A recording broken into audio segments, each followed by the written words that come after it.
ನಿನ್ನ ನೋಡಿದ್ರೆ ಕೈ ಮುಗಿಬೇಕು, ನೀನು ಪೂಜೆ ಮಾಡಬೇಕು, ಅಭಿಷೇಕ ಮಾಡಬೇಕು ಅಂತೆಲ್ಲ ಅನ್ಸುತ್ತೆ.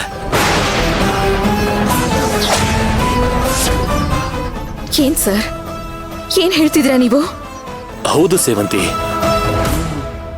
ನೀನು ನೋಡಿದ್ರೆ ತುಂಬಾ ಎತ್ತರ ಸ್ಥಾನದಲ್ಲಿದ್ಯಾ ಅನ್ಸುತ್ತೆ. ಸೇವಂತಿ, ಹೆಂಡತಿ ನೋಡಿದ್ರೆ ಮುದ್ದು ಮಾಡಬೇಕು ಅಂತ ಅನಿಸ್ಬೇಕು, ಕೈ ಮುಗಿಬೇಕು, ಪೂಜೆ ಮಾಡಬೇಕು ಅಂತ ಅನ್ಸಿದ್ರೆ ಸಂಸಾರ ಮಾಡಕ್ಕಾಗತ್ತಾ? ಇನ್ನು ಎಷ್ಟು ಡೈರೆಕ್ಟ್ ಆಗಿ ಹೇಳಿ ನಿನ್ಗೆ? ಯಾವಾಗಿಂದ ನಿಮ್ಗಿದೆಲ್ಲ ಅನಿಸ್ತಾ ಇದೆ? ನೀನು ಏನೇನೋ ಸಾಧನೆ ಮಾಡ್ಕೊಂಡು ಬಂದಿಯಲ್ಲ, ಅವಾಗ್ಲಿಂದ ನನಗೆ ಹೀಗೆ ಅನಿಸ್ತಾ ಇದೆ. ಕೆಲವೊಂದ್ಸಲ ಸಂಸಾರ ಉಳಿಸೋಕೆ ಅಂತ ಕಲ್ತ್ಕೊಂಡ್ ಬಂದಿರೋ ವಿದ್ಯೆಗಳೇ ಸಂಸಾರಕ್ಕೆ ತೊಂದರೆ ಕೊಡೋದಕ್ ಶುರು ಮಾಡ್ಬಿಡುತ್ತೆ. ಒಟ್ನಲ್ಲಿ ಜಗತ್ತು ಮಾಯೆ. ಬಿಡು, ನೀನಿದ್ರ ಬಗ್ಗೆ ತಲೆ ಕೆಡಿಸ್ಕೋಬೇಡ. ನೀನು ಹೋಗಿ ಕೃಷ್ಣನ್ ಜೊತೆ ಮಲ್ಕೋ, ನಾನಿಲ್ಲೇ ಕೆಳಗಡೆ ಮಲ್ಕೋತೀನಿ. ಇದನ್ನ ಹೀಗೆ ಬಿಟ್ರೆ ಆಗಲ್ಲ, ಇದಕ್ಕೊಂದು ಇತ್ಯರ್ಥ ಮಾಡ್ಲೇಬೇಕು. ಸೇವಂತಿ ನಿಂತ್ಕೋ, ಎಲ್ಲಿಗೆ ಹೋಗ್ತಾ ಇದೀಯಾ? ನನ್ ಹಿಂದೆ ಬರ್ಬೇಡಿ ಸರ್. ಅಲ್ಲ ಸೇವಂತಿ, ನನ್ ಹಿಂದೆ ಬರ್ಬೇಡಿ ಅಂದೆ ತಾನೆ. ಸೇವಂತಿ,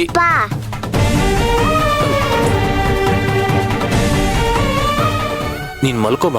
ನೀನ್ ಯಾಕಿದ್ದೆ? ನಿದ್ದೆ ಬರ್ತಿಲ್ಲ, ಬಾ ನೀನು. ಇವಳು ಏನ್ ಸಿಟ್ ಮಾಡ್ಕೊಂಡು ಹೋದ್ಲೋ ಏನೋ. ಕೃಷ್ಣ ಬೇರೆ ಎದ್ಬಿಟ್ಟ. ಏನ್ ಮಾಡ್ಲಿ?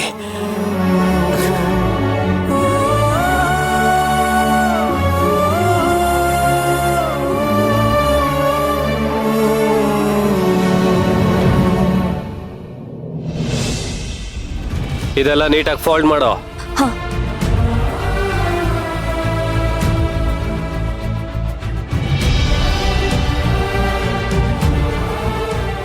ಸರ್, ನಿಮ್ಗೆ ಅನ್ನಿಸ್ತಾ ಇಲ್ವಾ ನೀವು ತುಂಬಾ ಟಾರ್ಚರ್ ಮಾಡ್ತಾ ಇದ್ದೀರಾ ಅಂತ?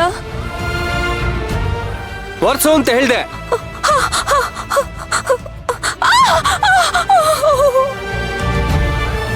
ಉರಿ ಆಗ್ತಾ ಇದೆ. ಯಾವ ಕ್ರೀಮ್ ಇದು? ಅದು ಆಯಿಂಟ್ಮೆಂಟ್ ಅಲ್ಲ ಮೀರಾ, ಸುಣ್ಣ. ಹೋಗ್ಲಿ ಹೋಗ್ಲಿ, ಒಂದ್ ಡ್ರಾಪ್ ನೀರ್ ಚೆಲ್ಲಿದ್ರು ಬಿನ್ಗೆ ಹೊತ್ಕೊಂಡೇ ಒರೆಸ್ಬೇಕಾಗತ್ತೆ. ಹೋಗಿ. ಮಣಿನ್ ಕೊಂದ್ಲು ಅನ್ನೋ ದ್ವೇಷಕ್ಕೆ ಇವಳಿಗೆ ನಾನು ಎಂತೆಂಥ ಚಿತ್ರ ಹಿಂಸೆ ಕೊಟ್ಬಿಟ್ಟೆ.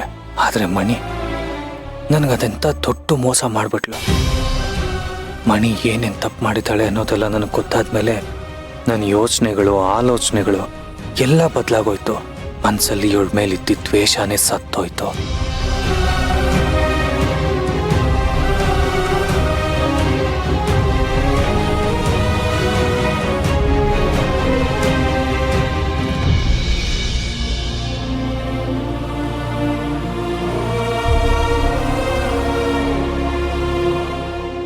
ಇವನ್ಯಾಕ್ ನನ್ನನ್ನ ಒಳ್ಳೆ ನುಂಗು ಹಾಗೆ ನೋಡ್ತಾ ಇದ್ದಾನಲ್ಲ?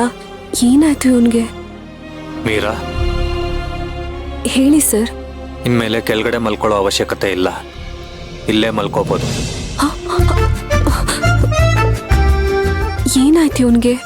ಹೋ, ಮತ್ತೆ ಯಾವ್ದಾದ್ರು ಹೊಸ ಟಾರ್ಚರ್ ಕೊಡೋದಕ್ಕೆ ಸ್ಕೆಚ್ ಆಗ್ತಿದಾನ ಹೇಗೆ? ನೀವ್ ಹೇಳ್ತಿರೋದು ನಿಜನಾ? ಹೌದು, ನಿಜ. ಹಾಗೆ ಇನ್ಮೇಲೆ ನಿನಗೆ ಯಾವುದೇ ಟಾರ್ಚರ್ ಕೊಡಬಾರ್ದು ಅಂತ ಡಿಸೈಡ್ ಮಾಡಿದ್ದೀನಿ. ಎಲ್ಲ ಸ್ಟಾಪ್ ಮಾಡ್ತೀನಿ.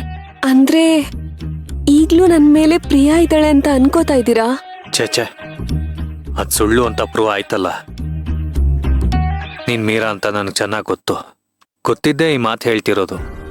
ಅಂದ್ರೆ ನೀವು ನನ್ನ ಹೆಂಡತಿ ಅಂತ ಒಪ್ಕೋತೀರಾ?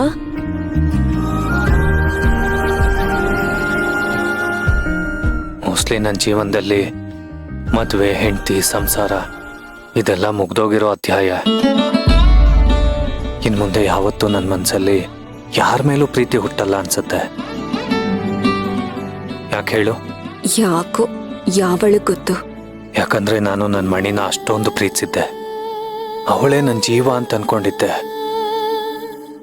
ಆದ್ರೆ ಅವಳಿಷ್ಟೆಲ್ಲ ತಪ್ಪು ಮಾಡಿದಾಳೆ ಅಂತ ಗೊತ್ತಾಗಿ ಅವಳನ್ನ ನೆನ್ಸ್ಕೊಂಡು ಕೊರಗ್ಬೇಕಾ ಅಥವಾ ಅವಳು ಮಾಡಿರೋ ತಪ್ಪಿಗೆ ಅವಳನ್ನ ದ್ವೇಷ ಮಾಡ್ಬೇಕಾ ಒಂದು ಗೊತ್ತಾಗ್ತಿಲ್ಲ. ನಾನು ಅಷ್ಟಿಷ್ಟಪಟ್ಟು ಮದುವೆ ಆಗಿದ್ದ ಹೆಂಡತಿ ಮೇಲೆ ಯಾವ ಭಾವನೆ ಬೆಳೆಸ್ಕೊಳ್ಬೇಕು ಅಂತಾನೆ ಗೊತ್ತಾಗ್ತಿಲ್ಲ. ಹೀಗಿರ್ಬೇಕಾದ್ರೆ ನಾನು ನಿನ್ನನ್ನು ಹೆಂಡತಿ ಅಂತ ಹೇಗೆ ಒಪ್ಕೊಳ್ಳಿ?